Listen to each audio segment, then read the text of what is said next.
savez, mesdames et messieurs, en matière d'éloquence, il n'y a pas de destin tout tracé. Chacun d'entre vous est un génie en venant au monde. Chacun d'entre vous peut ébranler le monde tout doucement. Chacun d'entre vous est un orateur en puissance. Monsieur Abdrahmane Sow, vous avez du mérite.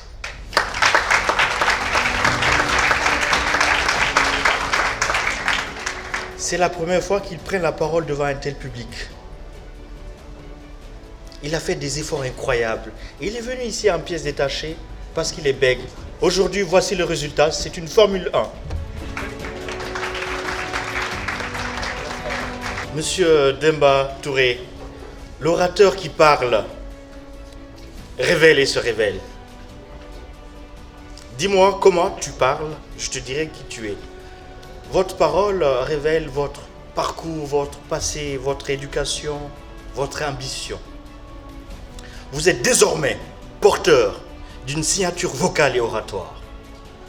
Le bon orateur, le bon leader, quand il parle, on l'écoute. Quand il donne des orientations, on le suit.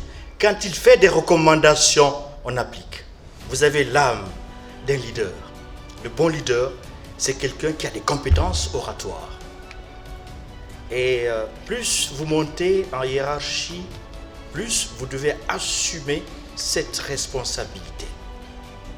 La parole est action ou rien. Elle est réflexion ou rien. Je n'ai jamais vu d'amour naître sans la parole. Il n'existe pas d'entreprise qui naissent, qui grandissent sans la parole. Il n'existe pas de société qui naissent et qui se consolident sans la parole. L'écrit n'a jamais suffisamment construit une société. En tout cas, pas la nôtre. Aujourd'hui, vous avez toutes les compétences pour continuer à porter ce projet.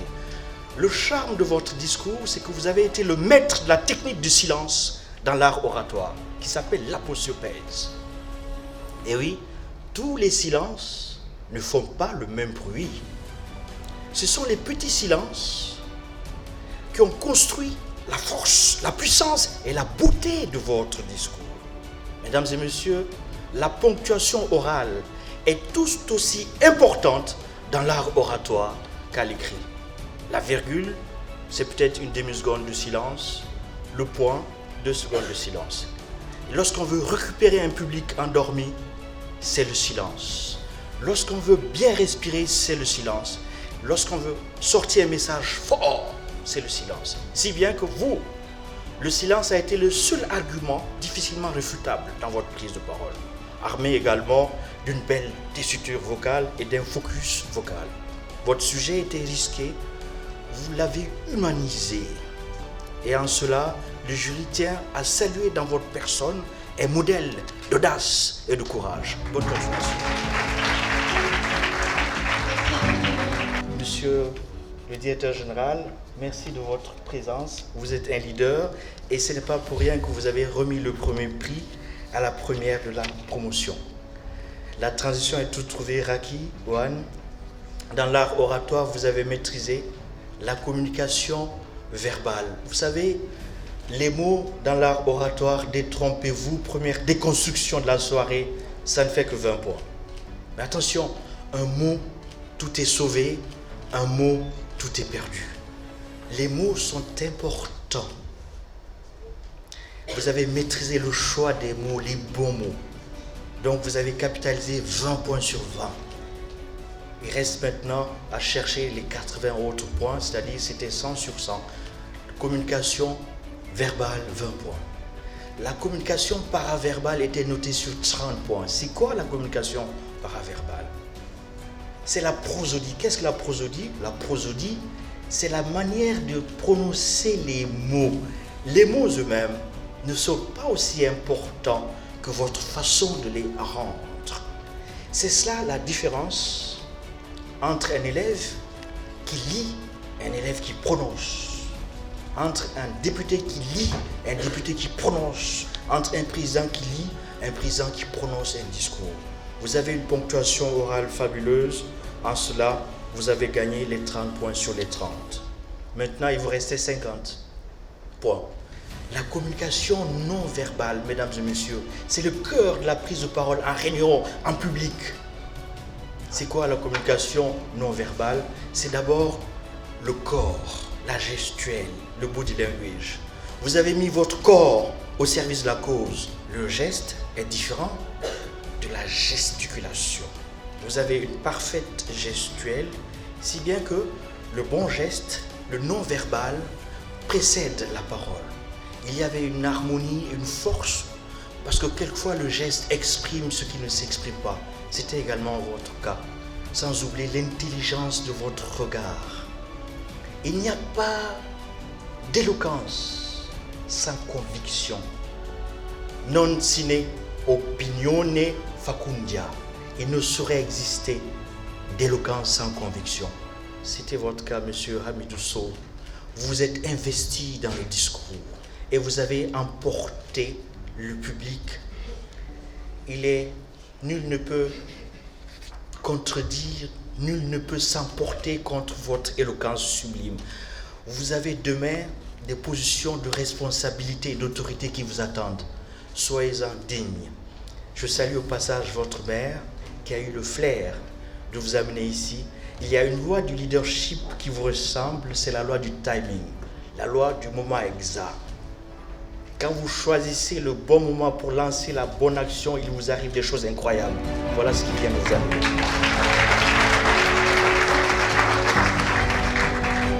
Awa Sarr, la confiance est le fondement du leadership.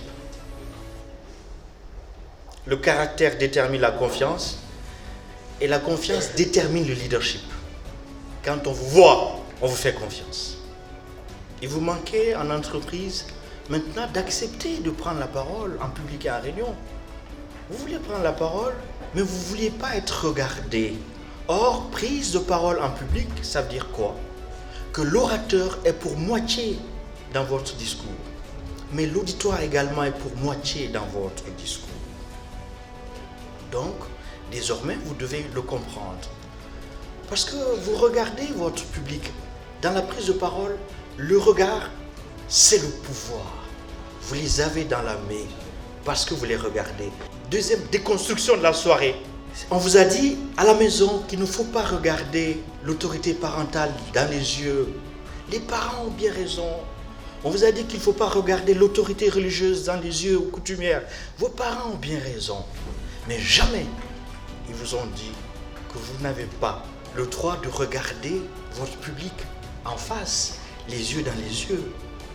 C'est par le regard qu'on se fait écouter. Si vous ne regardez pas le public, il ne vous suivra pas. Il passera à autre chose. Or, chaque fois qu'un orateur parle, le taux d'évaporation, le taux d'attention, il perd chaque 7 secondes un orateur. En ce moment même, si je ne fais pas attention, si je ne regarde pas, et à gauche et à droite, je vais perdre beaucoup d'entre vous qui soit sont en train de regarder leur smartphone, soit en train de passer à autre chose. Donc, le regard est capital. Et c'est là où vous avez fait beaucoup d'efforts. Vous avez le masque qui est desserré, vous savez sourire. Et vous avez plus appuyé le regard. Le public connaît la différence entre des effets de regard, des regards furtifs, et le regard posé.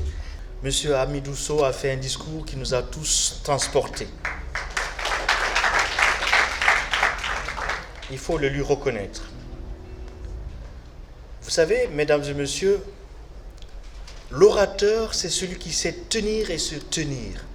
Il a déjà la verticalité. La verticalité, c'est cette posture d'excellence qui fait que, avant même que vous preniez la parole, on est enclin à vous écouter. La parole, c'est d'abord être vu, ensuite être entendu et après être compris.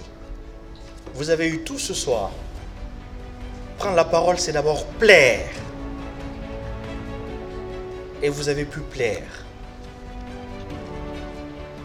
C'est aussi convaincre. Vous avez su convaincre. C'est enfin subjuguer. Vous avez pu subjuguer. Mais malheureusement, les voix sont ce qu'elles sont. Vous n'êtes pas venu non plus pour un prix, pour une attestation. vous êtes venu pour être révélé à vous-même.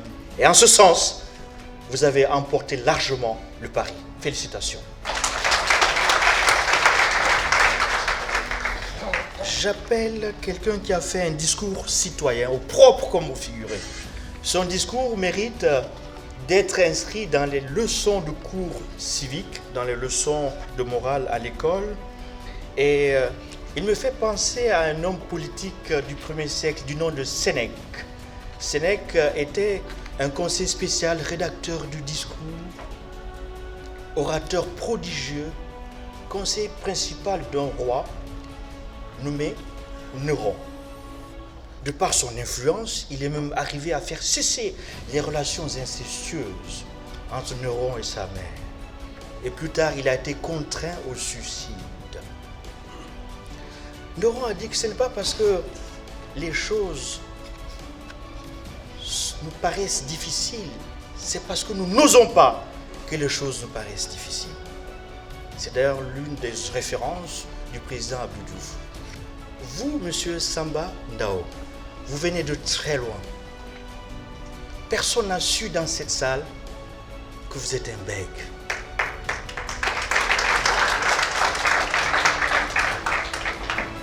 Je vous en prie, venez chercher votre diplôme. Vous ressemblez à Jules César qui a dit Vini, Vidi, Vici. Je suis venu, j'ai vu, j'ai vaincu.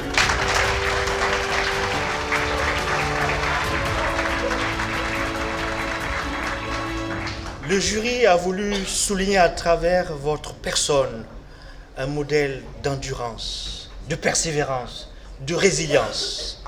Cette dame, mon respect pour elle est indépassable. Elle est entrée en banque comme caissière, ensuite comme chef de section. C'est un exemple, un modèle à saluer, à respecter. Et je ne vois pas... Elle est ce qu'on appelle un homo novus. Homo novus, c'est quelqu'un qui doit son parcours grâce à son talent et à ses compétences pures et rien d'autre.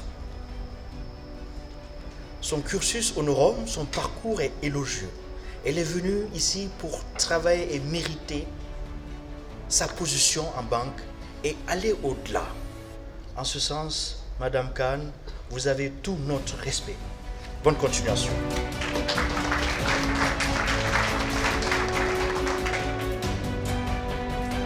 Si vous voulez que le Sénégal soit placé haut dans la compétition africaine et mondiale, vous avez une responsabilité lourde. Vous êtes venu au monde pour travailler. C'est ce que les parents attendent de vous. Vous êtes venu pour réussir et chacun d'entre vous peut apporter les résultats qu'on attend de vous. Si nous vous avons invité aujourd'hui, on vous a associé à un événement qui appartient à vos oncles, à vos parents, à vos pères, à vos mères. C'est parce que nous sommes en train de préparer le témoin. Cette école est d'abord la nôtre, elle est surtout la vôtre. Vous avez une classe folle. Quand on vous voit, on vous aime. Mais quand on vous aime, où est-ce qu'on doit vous voir? Je ne sais pas. En tous les cas, vous avez, entre guillemets, déchiré le voile. Vous étiez une femme, au premier jour, vous regardiez le plafond quand vous parliez, alors qu'il n'existe personne, aucun orateur n'est au plafond. Le deuxième jour, vous étiez en train d'être victime de votre émotion. Mesdames et messieurs, vous pouvez être à tout moment habité par l'émotion. C'est comme un accident de route. Il peut venir n'importe où, n'importe quand. Vous n'êtes pas des robots. Dans la prise de parole, il y a deux adversaires, le stress et le trac. Il y a le bon stress et le bon trac. À vous de pouvoir dompter ce stress-là. Vous ne connaissez peut-être pas le Douta Seck. Vous connaissez juste le théâtre de son nom. Alors il a dit à une oratrice un jour qui s'appelle Awa Sensa, qui est venue lui dire « Moi, Awa Sensa, je ne connais pas le stress, je ne connais pas le trac quand je monte sur scène. » Il lui a dit de savoir de Stactor. « Ne vous en faites pas, Awa Sensa. Le stress et le tract viendront avec le talent et l'âge. Vous avez pu gérer vos émotions et votre stress. Vous êtes une petite nature, mais un impact fort. »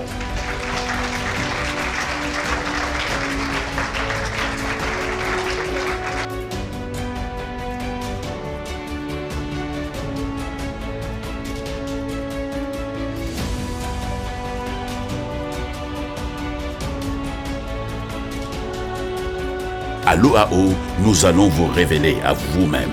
À l'école d'art oratoire, nous sommes des gens de parole.